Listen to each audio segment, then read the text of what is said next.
seWicknell Chivhayo, avo vanozivikanwa neupenyu hwavo hwekushamisira hwavanoratidzira pasocial media, this time vasiya ruzhinji rwakaoma matemukanwa panhandare yendege paairport, apo pavange vachifamba uye vachiimba pamwe chete neboka remadzibaba eJohn Masowe. Mudzimai wavo Lulu aedza kuda kujoinawo mudungwe umu, asi Wicknell abva anzvengesa kamera kwakumumisa achimudzivisa kuti apindewo muvhidhiyo iri. Wicknell nevarume vaya vabva vaenderera mberi nekuimba sezvinonzi hapana chaitika, vachisiya Lulu akamira zvake kumashure ari oga.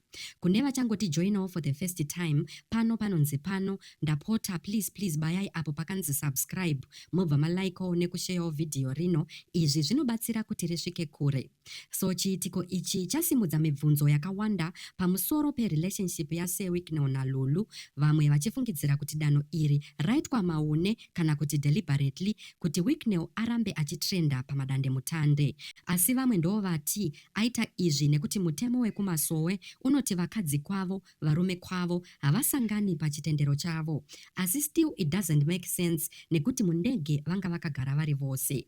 Social media yapindurawo ichiti madzimai Lulu vasiyiwa vari vega, nhamo yekuroorwa nemapostori iyi vari kutogaya kuti dai mapedza kuimba taenda kumba. Lulu doesn't seem happy, maybe mofanirwa kufambawo nemamwe madzimai kuti asafile out of place. Madzimai Lulu vanyadziswa kuita kudzingwa zvakangwara kunge dzvinyu rapinda mumba rinodhonzwa nemutsvairo wehuswa.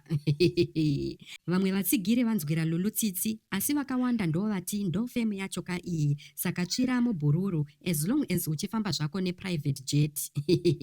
Muri yeZimbabwe munoti kudiiwo nayo iyi? Ngatisanganei mucomment section.